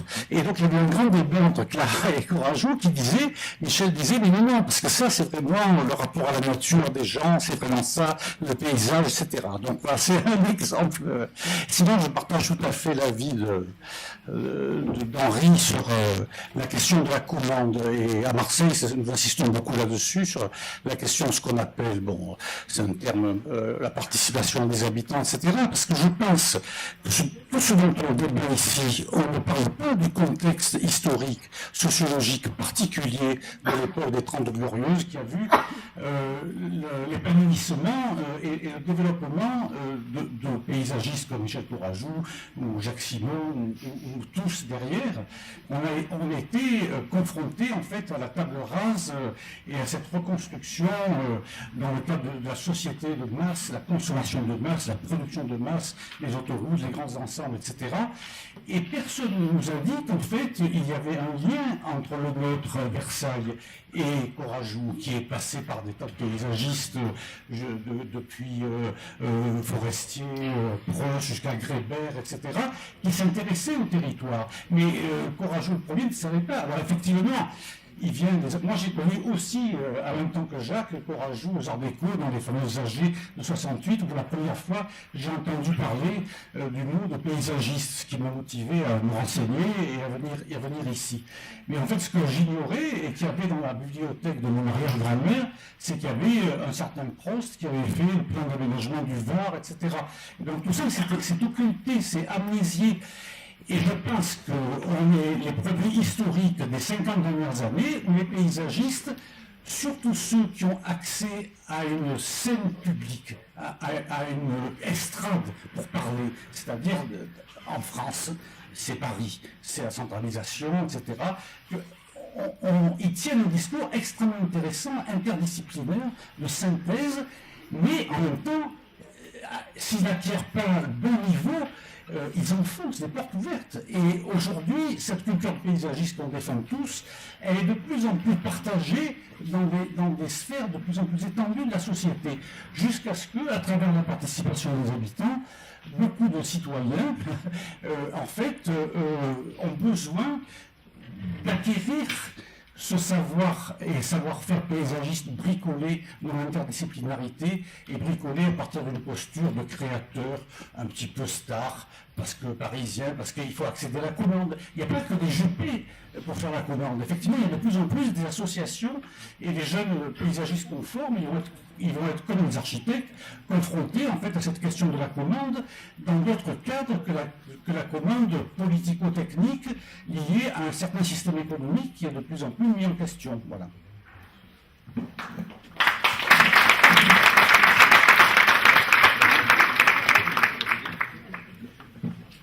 Très bien. On n'est pas en retard pour une fois, c'est signe d'un colloque bien organisé. Bravo. Bravo. Je voudrais juste avant de finir faire une petite lecture, parce que j'ai terminé ce matin, et c'est le débat qu'il y a eu là, en citant Seki, comment améliorer l'habitabilité de la ville diffuse. C'est un des textes les plus retravaillés, je pense, de la fin. Et voilà ce que dit Michel Courajou, c'est en écho à ce qu'a dit Alexandre. J'estime en effet que le paysage de la campagne peut contribuer en la contenant à donner du sens à la ville diffuse. Inversement, la ville nouvellement instruite par la campagne aurait une aptitude à sauvegarder cette dernière. Le refus grandissant des effets pervers de la mondialisation urbaine ouvre des perspectives sur d'autres formes d'exploitation agricole, etc. Termine de manière non malheureuse, ces deux mondes, l'urbain et le rural, sont peut-être en train de se réconcilier. C'est important de citer ce texte pour montrer qu'il n'y a jamais chez lui, si relu les textes la semaine dernière, d'opposition urbain-rural. Le débat il est autour de la nature et de ce que ça peut signifier. Je termine avec un autre débat. Alexandre a parlé de monumentalité. Moi j'étais très intéressé dans les derniers textes de la manière dont il disait toujours notre dernier monument, et vous savez que la notion de patrimoine c'est un mélange de monument et de monument historique, ce qui ne veut pas du tout dire la même chose, d'un mot. Notre dernier monument, c'est la campagne sur un fond de nature. C'est le monument. Qu'est-ce que ça veut dire monument? Ça vient de monere en latin. Ça veut dire ce dont il faut se souvenir. Voilà. Le monument. Et c'est pas le monument historique. On retrouve le débat sur l'État. C'est pas le monument en bloc. Le monument, pour lui, c'était ce drame de la nature. Et il se trouve que connaissant un peu Françoise Choët, notre grande historienne de l'urbanisme, avec qui il s'entendait assez bien, d'ailleurs pour mener des polémiques dès qu'il pouvait, parce qu'il me réveillait le matin à 7h en disant « Olivier, il faut que François Choët écrive une pétition ». Voilà. On n'y arrivait d'ailleurs pas. Mais il était très soucieux de savoir ce que c'est que le patrimoine, débat qu'on aborde quasiment jamais, alors que tout est patrimonialisable en France à peu près, commencez par le paysage. Non, je voudrais juste intervenir une seconde parce que peut-être je me suis mal exprimé et je ne voudrais surtout pas me fâcher inutilement. Débat au sein de l'association Courajou. Voilà, c'est ça.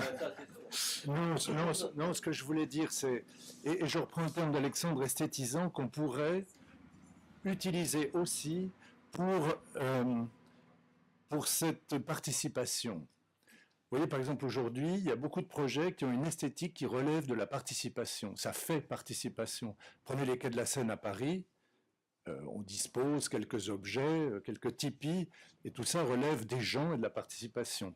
Il y a une esthétique de la participation qu'on peut s'approprier. J'ai d'ailleurs vu dans le potager du roi quelques expériences un peu de cette nature-là qui d'ailleurs, moi, me terrifient. Mais ce que je voulais dire, donc attention, je suis bien d'accord, je savais qu'il y avait des gens dans tout ça. C'est la dimension, voilà.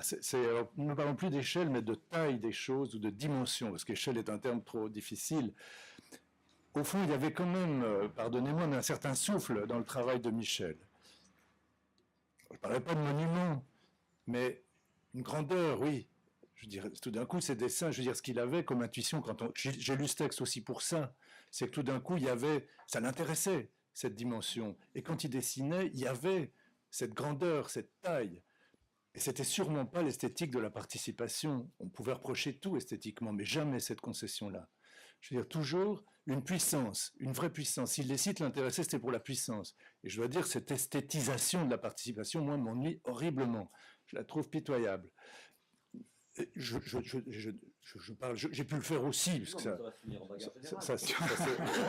je veux dire, c'est un produit qui se vend assez bien. Les élus adorent, c'est-à-dire qu'on fait des photos, il y a des gens, il y a rien, il y a un rondin, des gens dessus, des gosses, des poussettes, tout ça, tout le monde est là, c'est les gens, et ça, je déteste cette récupération qu'on ferait. Je peux dire une chose? Non, je continue, j'ai pas fini. J'ai pas fini, mais là-dessus, encore une fois, j'ai le sentiment qu'il n'y a pas un débat, franchement, Henri. Là-dessus, on partage les mêmes tentatives. Nous tous voudrions bien avoir le talent de Michel. C'est ça dont je veux parler. Je m'en fous de cette participation. Ce qui m'intéresse à la fin, c'est ce que nous tentons de dessiner. Atteint-il la qualité, le souffle, la puissance que Michel a pu avoir dans ses projets. Parce que souvent, il nous le reprochait. Moi, je fais partie de ceux, comme toi, qui avons vanté l'intérêt des processus, de la gestion du temps, d'une décision complexe. Oui. Et puis, et ça donne quoi? Je veux dire, toujours, moi, il me le reprochait assez directement, en disant, mais qu'est-ce qu'on dessine? C'est quoi le projet? C'est quoi? Et il a raison. Je veux dire, j'ai failli lire un autre morceau de son texte qui parle de tracé. Et alors là, c'est pas toi qui vas me contredire. Je veux dire... On est d'accord là-dessus. Je veux dire, peu importe ce qu'on raconte, mais sur tout le reste, au fond. Ce qui nous intéresse, nous tous, c'est effectivement ça. C'est la beauté, la puissance de nos projets en relation à des territoires. Et c'est vrai que j'ai revisité Versailles hier soir par hasard. Ça a de l'allure. Quelle force, quelle incroyable chose. Juste une chose, Versailles est un projet participatif. Le roi a participé à ce projet. C'est un projet qui s'est fait en C'est pour ça que énormément d'années. C'est un projet qui s'est fait en énormément d'années. C'est pas fait en 5 ans, le projet de Versailles.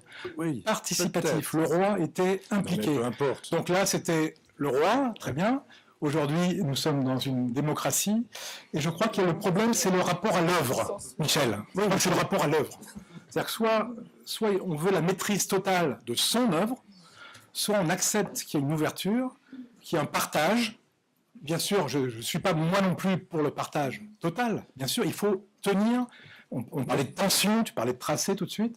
Il y a des éléments à tenir. Il ne s'agit pas de tout lâcher. Oui, mais on partage forcément. Il n'y a aucun dictateur qui décide, je veux dire. Voilà, c'est ça. Ça n'existe pas. Enfin, j'ai lu un livre récent. Il faut faire la part des choses entre le tracé. Il faut faire la part des choses entre le tracé, ce qu'on peut considérer comme son œuvre, mais aussi imaginer que cette œuvre, elle peut être co-conçue. Oui, mais il peut y avoir des entrées aussi pour d'autres. Je suis d'accord. Dans une équipe pluridisciplinaire, avec un public, avec des habitants. Non, mais je me suis égaré. Non, mais tu m'as fait comprendre. C'est encore une fois sur les images qu'on montre. Ça serait se fermer à une. Mais c'est pas le sujet. À un potentiel, en fait. Je me fais mal comprendre, Henri.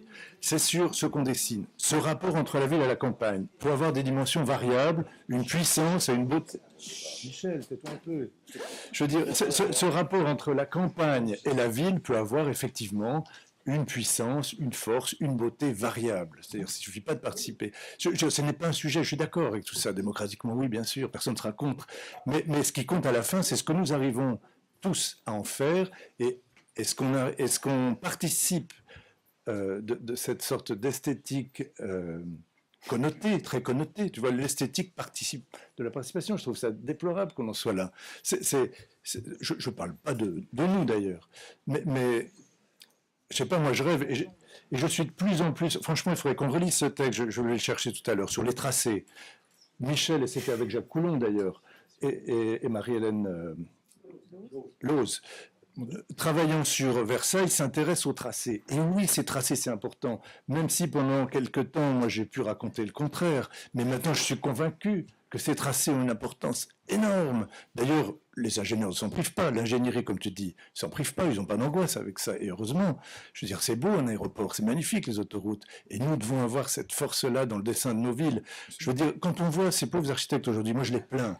Ils ont beaucoup de mal, en France notamment, à aligner les fenêtres. Je ne sais pas si c'est devenu très difficile le fil à plomb, mais il y a un académisme terrible. Je ne voudrais pas que cet académisme contamine le champ du paysage, avec par ailleurs cette connotation participative, c'est-à-dire retrouvons, oui, la grandeur, la force, la puissance de nos prises de position physiques dans le territoire.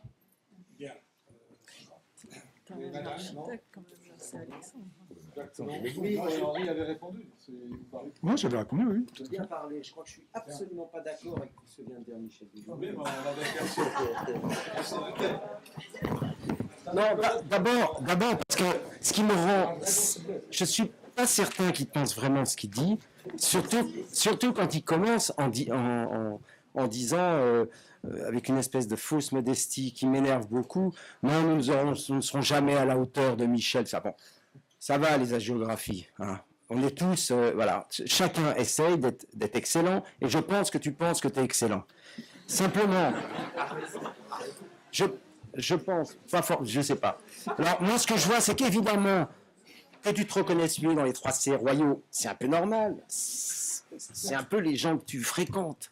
Enfin, ce qui t'intéresse, c'est les grands projets internationaux, les grands tracés. Mais je suis désolé, je pense qu'aujourd'hui, dans la question du paysage, l'énergie qui repart de la matière, de la connaissance des choses physiques, mais tu es très loin de ces choses physiques. Donc, on peut imaginer qu'il y a deux paysages possibles.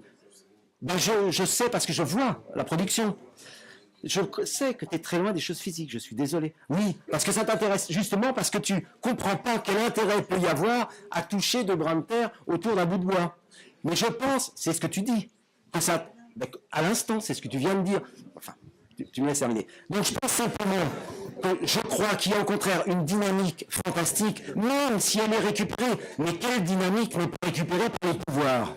Toutes les dynamiques sont récupérées par les pouvoirs. Donc on ne peut pas juger à la récupération de la qualité de ce qui est mis en place. On voit simplement que c'est un mouvement extrêmement fort, qu'effectivement les citadins ont perdu le contact avec toute chose et que par ce biais, même s'il est maladroit, même si les dessins ne m'intéressent pas, même je suis d'accord sur la récupération, je pense que c'est un vrai mouvement fort de compréhension de la matière. Aujourd'hui, le problème et le travail que peut faire un paysagiste, il a justement cette ambiguïté d'être à la fois quelqu'un qui rend abstrait des immenses projets et qui en même temps va faire le lien avec le lieu.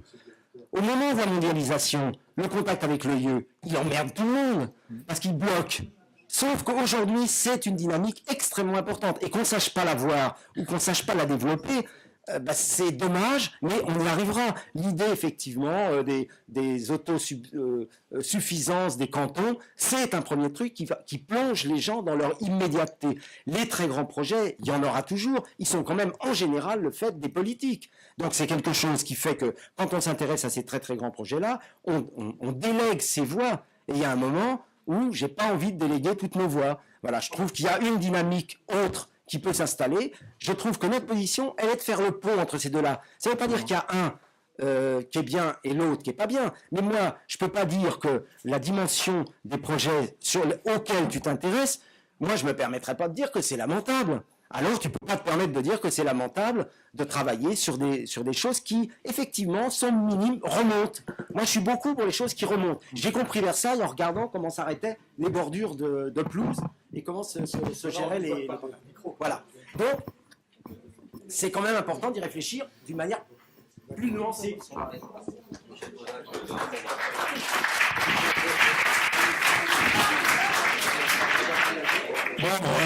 Je pense que Michel Corajou aurait aimé participer à ce débat et aurait mis son grain de sel. Je ne suis pas Michel Corajou, donc je vous laisse 10 minutes pour reprendre 10 minutes. Merci à vous.